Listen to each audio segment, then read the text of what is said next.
Good afternoon on what is a mild, grey and overcast day. It is Friday the 11th of November and I've got a nice little cup of tea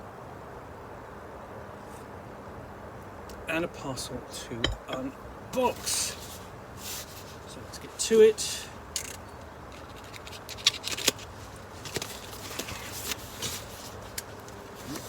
Okay, so I'll find the point where I need to get the knife under the...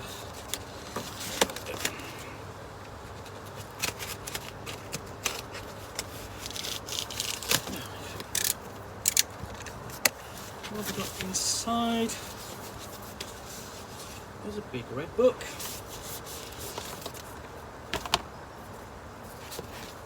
And this is Dice Men by Ian Livingstone with Steve Jackson. The original origin story of Games Workshop. Games Workshop, Warhammer, White Dwarf, Citadel miniatures and fighting fantasies are names which trigger powerful memories for millions of people around the world. The cultural impact of Games Workshop and fighting fantasy has been remarkable, but how did it all begin?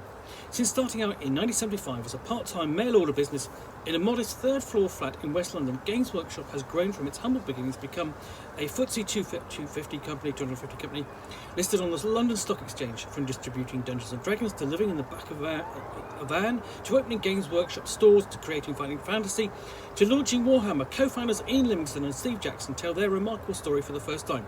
Dice Men is a fascinating, never-before-told story of an iconic company that changed the world of tabletop gaming forever. It's an insight into the roller coaster of the first years of Games Workshop and the birth of an industry. So, essentially, if you were a gamer in Britain in the late 70s and 80s, and you like board games and role-playing games, you could not get away from Games Workshop. It was the predominant publisher and distributor of role-playing games in this country.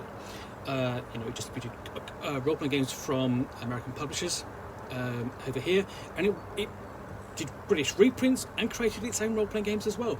Just a role-playing game, Golden Heroes, and so on, and published versions of Merp and Call of Cthulhu and Stormbringer and so on. But this is the history. I've been looking forward to this. And you will be able to pick up a copy of this at Dragon Meet in a few weeks at the time of this. So I don't know why I'm saying it, but you will. Where Sir Ian Livingstone will be able to sign it. That we open up, and both gentlemen have signed my copy. I'll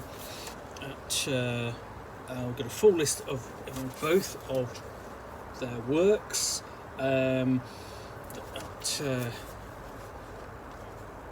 And then I've got dedication, memory of Guy Gygax, because if you like Guy Gygax, Games Workshop probably wouldn't have gone anywhere, because the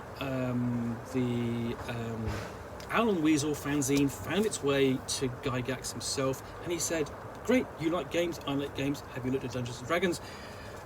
And then from there, a huge empire grew. We've got the contributions from various people listed, and thanks. And then we get to the contents page. So this is quite a sturdy book. Forward.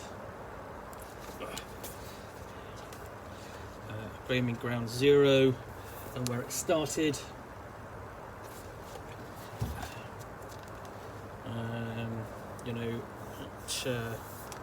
For both of them. And then we have, Albion, basically one of the many fanzines that proliferated during the 1970s, and most of them were not around. Today, we think of fanzines as being dedicated to role-playing books or games and settings, for example, Glorantha or Slay Industries or Ars Magica, or The Dying Earth and so on, all of those. But back in the day, they would tend to be sort of like postal, play-by-email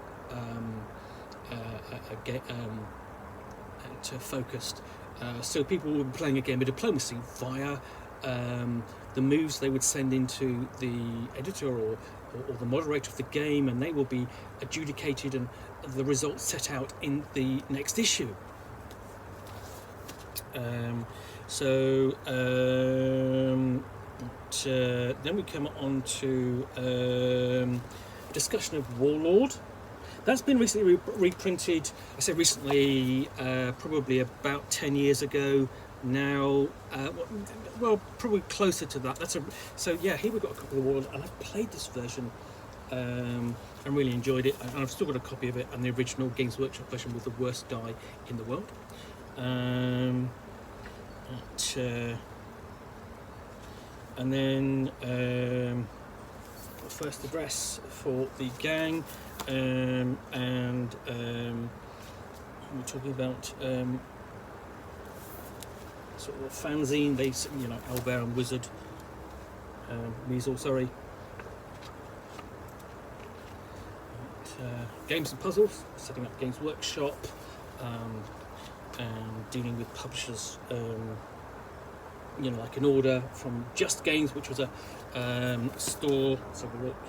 In London store, and then Owl and Weasel itself. And I've got copies of those, but they're not in particular. They've been covered in sticky back plastic, so they'll last, but they're not mint or anything like that. And I keep meaning to look at them and read them, to do a review. And we've got various things in there, things like the Games Day program. Games Day was an event which took place sort of like up through the 80s. I did get to go 1 year where the production team, Scar Realms Productions, were there with Scar Realms of Room, which is where we first came across it and fell in love with it. Here we have the involvement. Dungeons and Dragons this is where they get their big start, I suppose. And this, I suppose, if you're reading histories of things like, you read like The Elusive Shift, for example, to a certain extent by John Peterson, but also John Peterson's Game Wizards, I think this nicely ties in it as the as sort of like the British counterpart to it. It would be interesting to have one similarly dealing with TSR UK at the time. We've got a picture of Dave Arneson, Dungeons and Dragons there. And in Livingstone's own copy, sort of own book, Dyson with Dragons, which was one of the first books to really give an overview in the UK of the gaming scene, what Dungeons and Dragons was, what other role-playing games were, and so on. Sample map. Okay, and this is Ian's first dungeon, complete with key, and you could probably play that.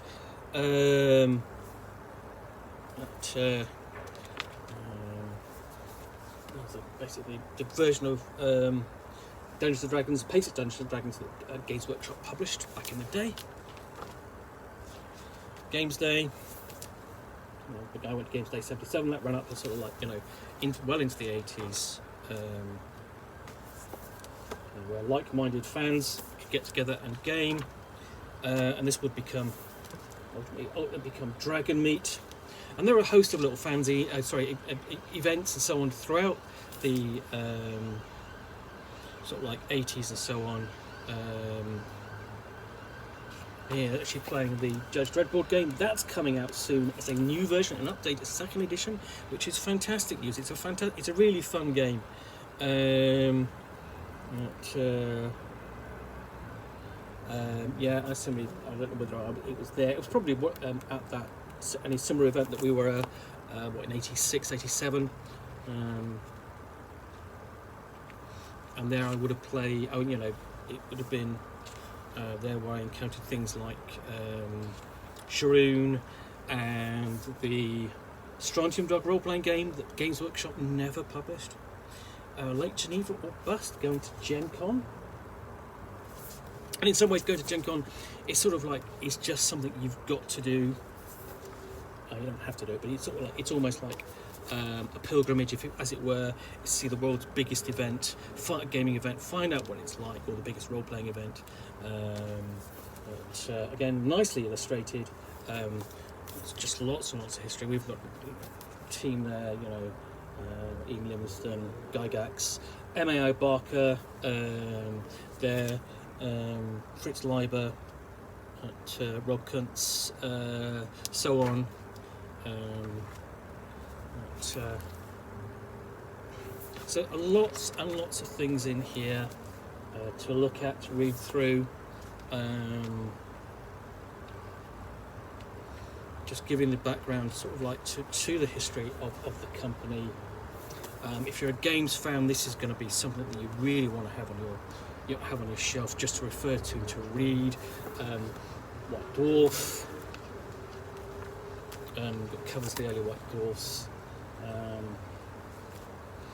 And all of these I have read. I don't have all of them. I start off with about 16 or so to going through. So yeah, Citadel Miniatures and its founding, out of which would grow, Games Workshop would have change into focusing on the miniatures, making its money that way, developing the games around them, and the intellectual property and so on.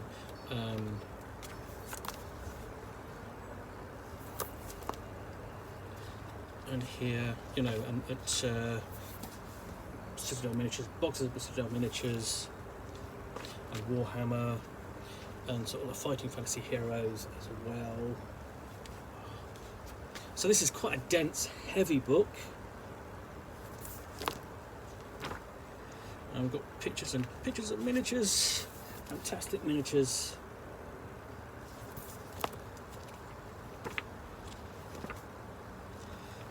And then discussing Warhammer.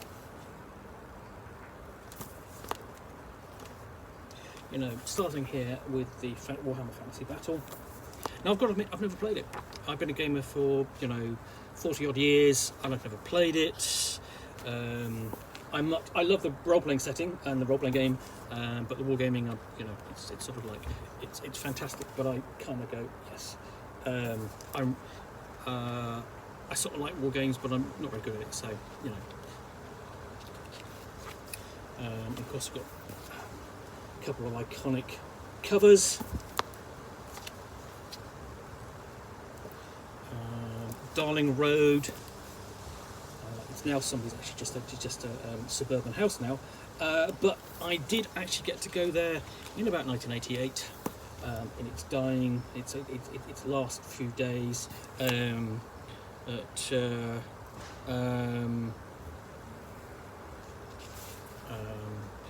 we are, famously opening day.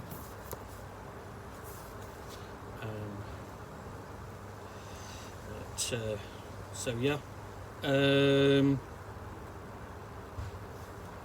just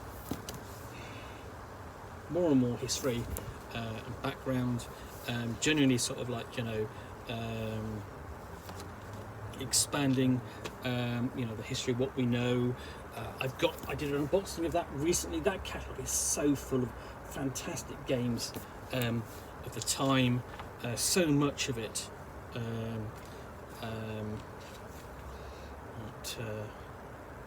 And then more on Warlord,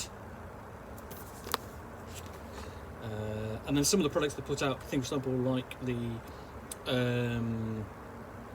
floor plan sets, and then the original 4-box games that Games Workshop produced, which were Apocalypse, the Doctor Who game, Valley of the Four Winds, and Warlock.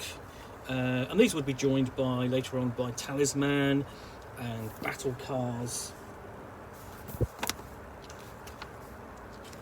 We've got a prototype there for Talisman.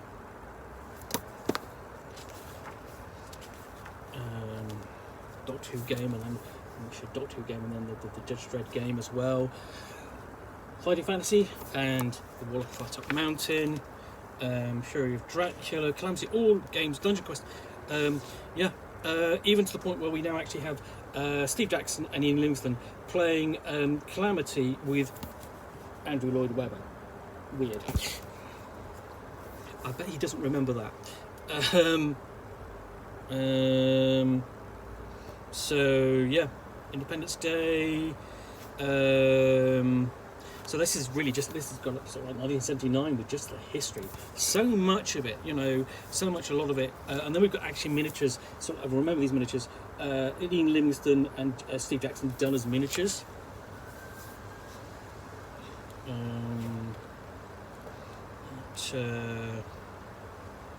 More Games Workshop openings.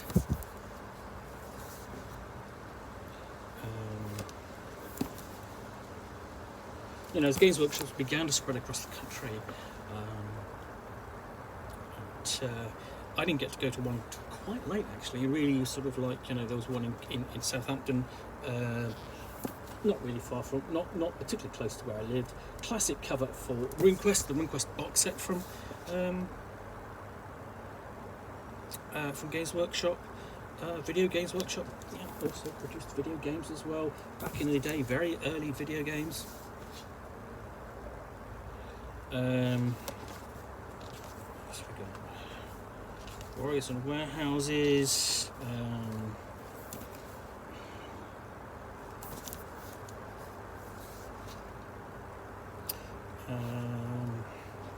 Sunbeam Road Remembered, basically where Games Workshop and White Dwarf are based. So memories of the people who worked there.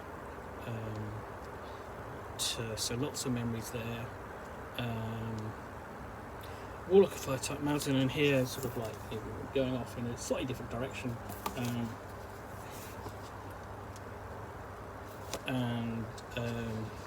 We have early maps of basically the caverns and so on of Warlock of Fire Type Mountain, which actually really don't look a lot different once you've actually gone through.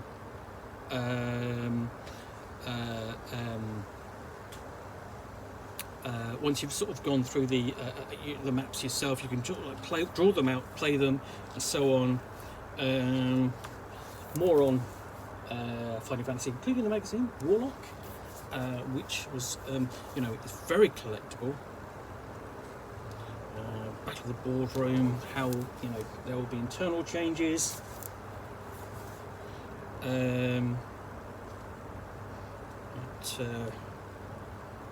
And that's really it. That's really comes up to date. So, you know, we've got miniature painting, figure credits, a note on the authors. We still haven't finished. There's so much in here.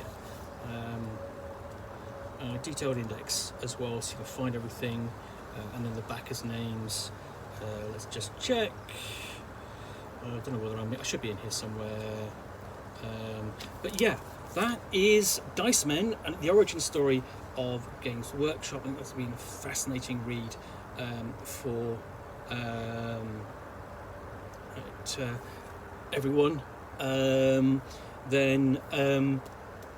You know, if you're interested in the history of role-playing games, board games and so on, and the hobby here in the UK, an absolute must, I would suggest. Anyway, hope you've enjoyed this unboxing in the Nook. If you have, then please do click on the like button down below.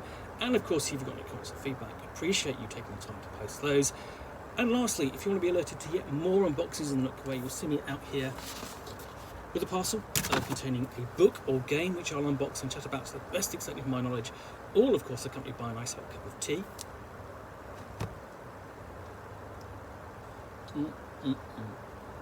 I'm sorry, got another go. Then please do hit that subscribe button down below. In the meantime, thanks again for watching another unboxing the Nook. I'll be back again soon with another one. Bye for now.